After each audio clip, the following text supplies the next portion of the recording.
बिहार में नीतीश कुमार की कुर्सी क्या सुरक्षित नहीं है?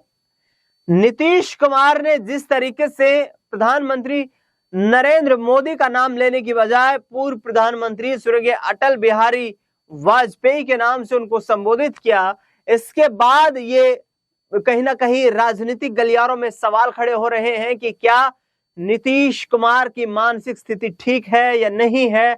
आखिरकार नीतीश कुमार को क्या जबरदस्ती एनडीए के द्वारा बिहार पर थोपा जा रहा है? क्या वाकई नीतीश कुमार जो है वो अब उस मुहाने पर आकर खड़े हो गए हैं जहां पर उन्हें राजनीति से रिटायर हो जाना चाहिए? दरअसल बता दें आपको कि बिहार में मुख्यमंत्री की कुर्सी को लेकर लगातार भारतीय जनता पार्टी और जेडीयू के बीच संघर्ष देखने को मिल रहा है।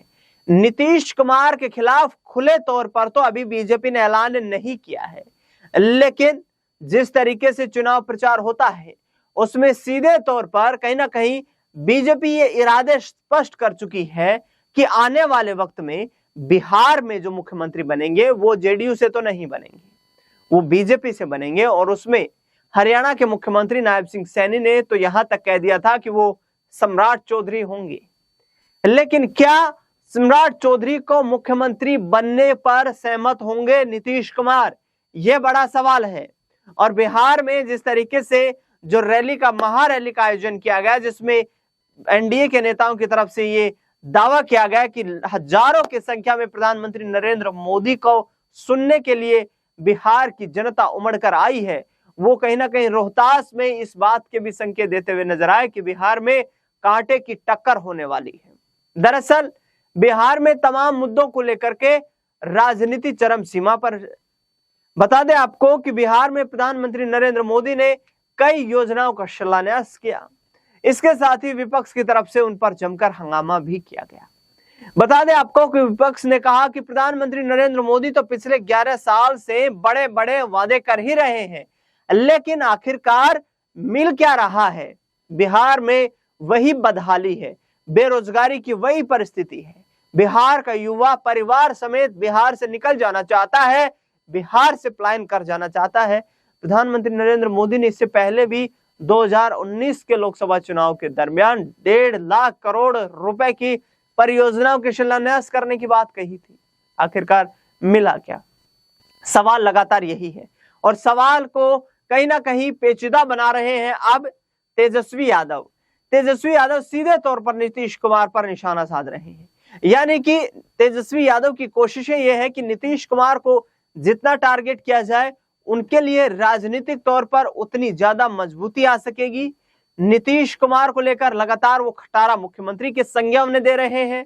दूसरी ओर आपको बता दें कि नीतीश कुमार को लेकर कह रहे हैं कि 20 सालों में आपने देख लिया कि 20 सालों में बिहार में सबसे ज्यादा पलायन हुआ है, लेकिन नीतीश कुमार ठीकरा फोड़ रहे हैं लालू के शासनकाल पर कि लालू के शासनकाल के दौरान बिहार में दुर्दशा थी, लेकिन ग्राउंड पर जब परिस्थितियां देखी गई तो उस दौरान लोगों ने कहा कि 15-20 सालों से सारा इंडस्ट्रियल जो लोग वहां पर थे, जो कारखाने थे, जो फैक्ट्रीज थी, वो उठकर दूसरे प्रदेशों में जा चुकी हैं। नीतीश कुमार उन उद्योगों को रोकने में नाकाम हुए हैं, जिसका आलम यह है कि आज बिहार में अपराध चरम सीमा पर पहुंच चुका है। बिहार में दिन दहाड़े पुलिस कर्मियों पर गोलियां चल रही हैं, दिन दहाड़े दुकानदारों पर गोलियां चल रही हैं, दिन दहाड़े महिलाओं के साथ लूटपाट हो रही है। कानून व्यवस्था बिल्कुल चरमरा चुकी है। दूसरी ओर अवैध शराब का कारोबार तो इतना चरम पर दिखाई दे रहा है कि बिहार में शराब बंदी होने के बावजूद भी दूसरे प्रदेशों से सीधे तौर पर शराब बिक रही है और उस शराब के पीछे बड़े बड़े शराब माफिया जन्म ले चुके हैं, जो बिहार के लिए बड़ा खतरा बनते हुए नजर आ रहे हैं। प्रधानमंत्री नरेंद्र मोदी ने कैसे बड़े वादे किए, वो एक अंश आपको दिखाते हैं, जिसको लेकर विपक्ष लगातार उन पर हमलावर हो रहा है। साथियों, जब सुरक्षा और शांति आती है तभी विकास के नए रास्ते खुलते हैं। यहां नीतीश जी के नेतृत्व में जब जंगल राज वाली सरकार की विदाई हुई तो बिहार भी प्रगति के मार्ग पर आगे बढ़ने लगा। टूटे हाईवे, खराब रेलवे, गिनी चुनी फ्लाइट कनेक्टिविटी, वो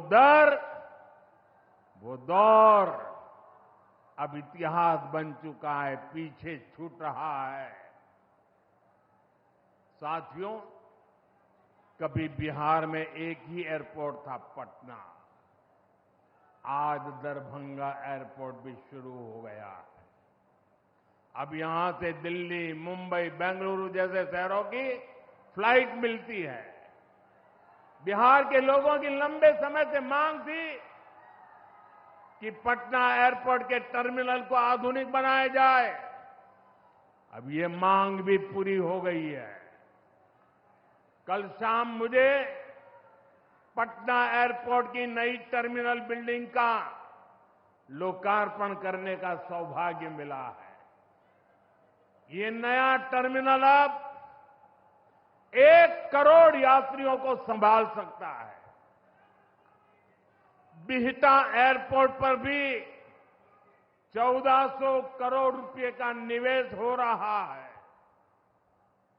साथियों, बिहार में आज हर तरफ 4 लेन और 6 लेन सड़कों का जाल बिछ रहा है। पटना से बक्सर, गया जी से डोभी, पटना से बोध गया जी, पटना, आरा, सासाराम, ग्रीनफील्ड कॉरिडोर, हर तरफ तेजी से काम हो रहा है। गंगा, सोन, गंडक, कोसी समेत सभी प्रमुख नदियों पर नए पुल बनाए जा रहे हैं। हजारों करोड़ की ऐसी परियोजनाएं बिहार में नए अवसरों और संभावनाओं का निर्माण कर रही है। इन प्रोजेक्ट से हजारों युवाओं को रोजगार मिलेगा। यहां टूरिज्म और व्यापार दोनों को फायदा होगा। साथियों, बिहार में रेलवे की हालत भी अब तेजी से बदल रही है। आज बिहार में वर्ल्ड क्लास वंदे भारत ट्रेनें चल रही हैं। रेलवे लाइनों को डबल और ट्रिपल किया जा रहा है। छपरा, मुजफ्फरपुर, कटिहार जैसे इलाकों में काम तेजी से चल रहा है। सोननगर और अंडाल के बीच मल्टी ट्रैकिंग का काम चल रहा है, जिससे ट्रेनों का आना जाना तेज होगा। सासाराम में भी अब 100 से ज्यादा ट्रेनें रुकती है।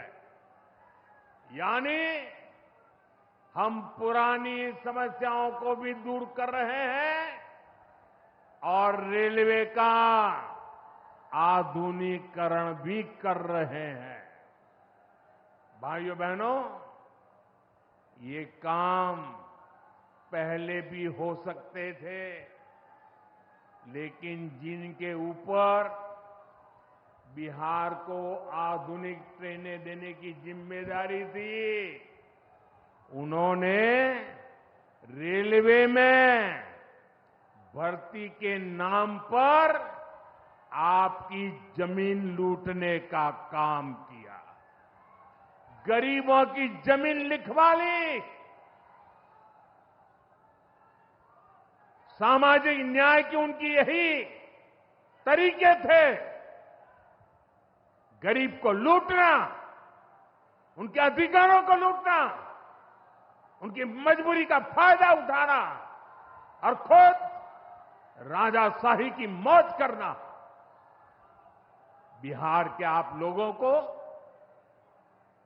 जंगल राज वालों के झूठ और धोखे, उससे आगे भी सावधान रहना बहुत जरूरी है। तो सुना आपने प्रधानमंत्री नरेंद्र मोदी को, जो बिहार के रोहतास में मौजूद थे। उन्होंने सीधे तौर पर कहा कि बिहार परिवर्तन चाहता है और आने वाले वक्त में बिहार और भी मजबूती के साथ जो है वो एनडीए को यहाँ पर अपना समर्थन देने जा रहा है, बिहार में सरकार बनाने जा रहा है। लेकिन दूसरी ओर विपक्ष जो है इस बार बीजेपी का सफाया करने की बात कर रहा है। तेजस्वी यादव कह रहे हैं कि भाई अब बिहार की जनता आपसे ऊब चुकी है, अब बिहार की जनता तेज रफ्तार वाली तेजस्वी सरकार चाहती है। क्या महागठबंधन की बाजी इस बार पार लग पाएगी, ये देखना बेहद दिलचस्प रहेगा। प्रधानमंत्री नरेंद्र मोदी ने नीतीश कुमार के साथ मंच साझा करके बिहार में चुनावी बिगुल फूंक दिया है। फिलहाल इस खास खबर में इतना ही। देश दुनिया से जुड़ी तमाम बड़ी खबरों के लिए देखते रहिए SPN9 न्यूज।